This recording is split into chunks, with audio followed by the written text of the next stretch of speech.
because we get triggered by what you have said. And so very often they get very caught up in just what is happening, what's gone on, how things worked, what didn't work, how did it be. So they kind of lose sight of your story and they stay with theirs. Then there's the person that right away is so triggered or doesn't want to hear and they shut down. They shut down, they go away. Then they're usually very critical and, well, you should have known what to do or you should have done a lot of shoulds or have tos or got tos and things like that. So there's all those kind of things that go on. So it's really important, I think, to be aware of where you stand. You're dealing with emotionality. We all have emotional issues. We all have things that go on. We all have things that, what do we say?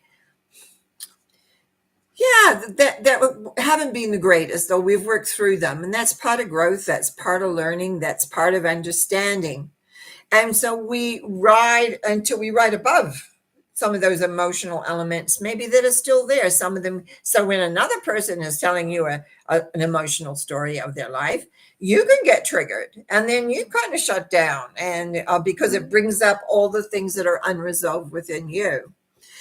To show compassion for another person is to empathize with what they've going through or gone through and how they have handled it and worked with it. And often we learn from others if we're open. I find very often people are not always open to listen or to respond or become aware exactly of what's happening.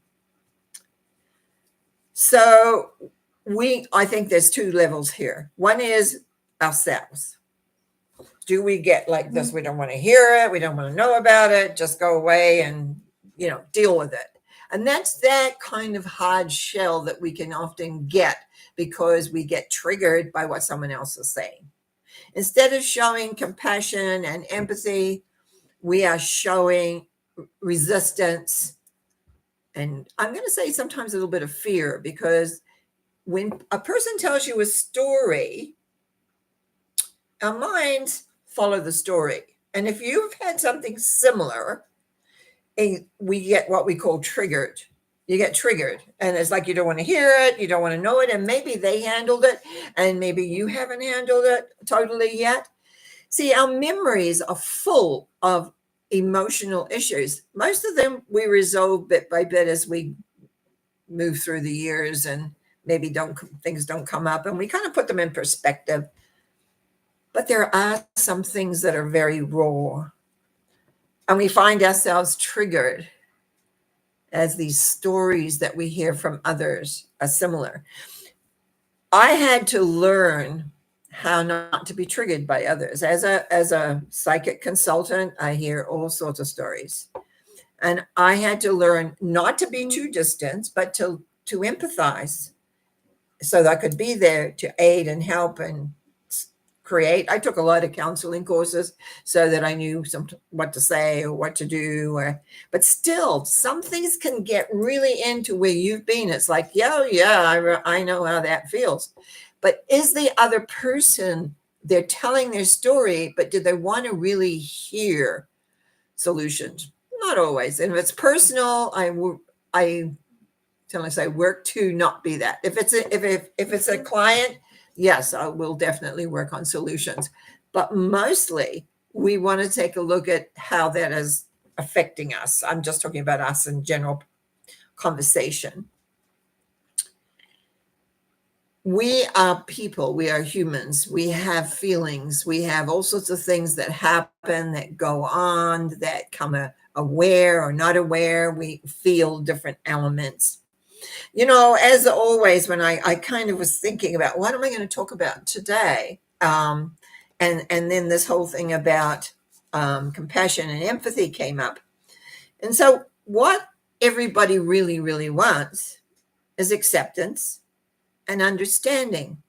And sometimes if the event is new, it's very raw for the person. And they just want to be able to get it out, because very often when you talk about an experience you've had, you see it. And it's got a little bit of a degree of separation that makes a difference. And so it's really about listening and empathizing with them and their strength and their courage of how they handled it. And sometimes you don't have to say anything. They just need somebody to listen to them. So it's really understanding this. So I also went to my tarot, and two attitude symbols cropped up. And isn't that funny? Because I know it's not funny at all. It's a given with the Emperor. Now the Emperor, if you remember what the Emperor looks like, stubborn, isn't open, doesn't want to hear. The key to this card that I gave it years ago was experience, because it is, when you have a long beard like that, you have lots of experience, but it doesn't mean that he has a certain amount of knowledge, but it's not an empathetic knowledge. It's not a heartwarming knowledge. It's kind of like, yep, been there, done that. And that's about it. Been there, done that. No, whatever. But the two attitude cards were sometimes I laugh.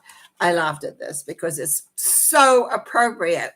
When you think there's 78 cards and I'm saying, okay, I want to talk about compassion and empathy. What, show me a bit more. What do we get here? Whoops, that's a little out of the way. The attitude of the Queen of Pentacles. This is a card of contemplation and awareness. I love the spirituality in it with the red roses of desire. And she's looking at her life. She's contemplating her life. And there's surprises. There's a whole lot of things in here. But what it is, she's very absorbed in what is going on. And she's really looking at how does she handle, as she's deal with this. And it's a material situation. So it's a very material thing. Because usually a lot of what comes up when this events happen, there's another person involved. It's not just yourself. We all have self things, but it's how do we respond to that other person, what they say, what they do, what is happening. Sometimes it's another group and you're sitting there feeling, this is not my group. What am I doing here? I don't feel like this, and get very, I'm going to use the word paranoid about what you're doing, because we don't always fit in with everything, especially if you're a person who's wanting to seek answers. Seeking answers isn't always like, okay, we can just go to this book and there it is, because everything takes time and everything takes an effort to work with it. The other symbol, because I always look at work in threes, and those of you that come to Monday night mental minds treatment, you'll notice that I am big on number three numbers. This is the King of Cups. Now, what I love about the King of Cups, you'll see down here is water. That's the emotion. Cups is an emotional symbology in the cups. It's all about emotion. And he's on a concrete throne on top of a sea.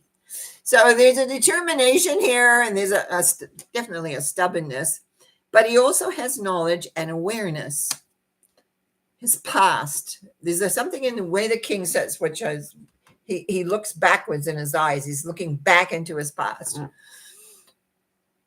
We all have a past history. Everyone who's listening to this is old enough to have past history of some kind.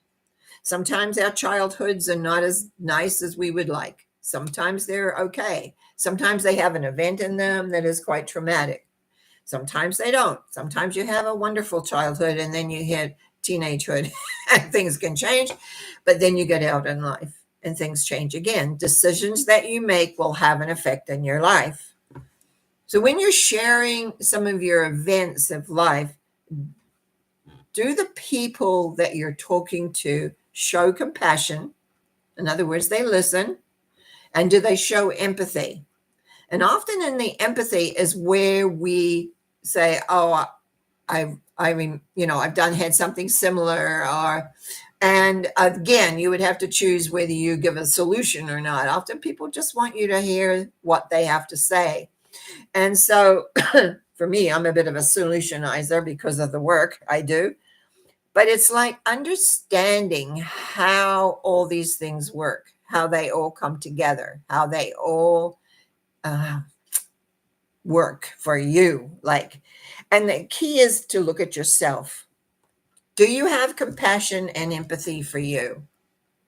We don't always treat situations in our life the way we would like to.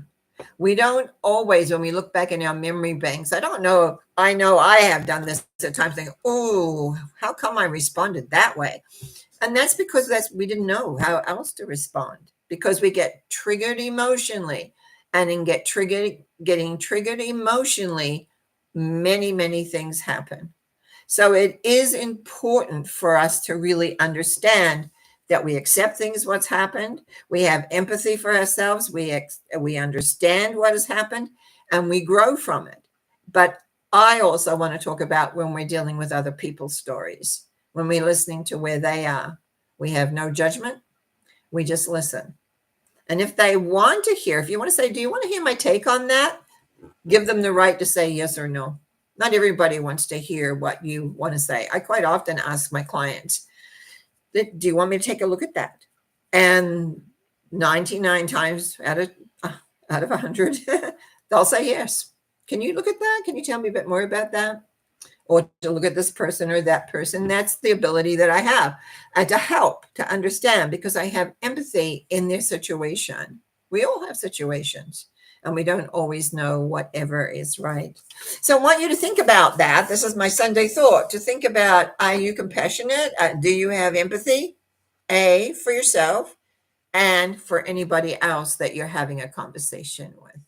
So, and I want to thank you for watching. I also want to say thanks to Karen, as I call Karen B, because Monday nights we have 3 Karens, and also Yvonne. So they're saying good morning and thank you. And I just want to know you're appreciated for your subscriptions, for your thumbs up, for your likes. Whatever else, your comment on the comments. Oh, and often I get, can you talk about this or that or the other, which I am doing. Last Wednesday, I talked about faith. Was asked to talk about faith. And I realized after talking about faith and belief, and I left some things out. So I'm going to do part 2 on Wednesday morning at 9:00. But before that, we have Monday night at 7 with the mental mind treatments. And those of us that attend, including myself, enjoy them a great deal. So thanks. Have a great day today, being Sunday. We had a thunderstorms here last night, a beautiful rainbow, and I tried to get a photograph of it. That didn't work. But anyway, it was beautiful. And but now it's a little still. I haven't really looked outside too much yet this morning, but it's looks cloudy and a little cool. So that's go good. You have a great day. Enjoy. Remember, compassion and empathy has a lot to do with acceptance and understanding. Bye now.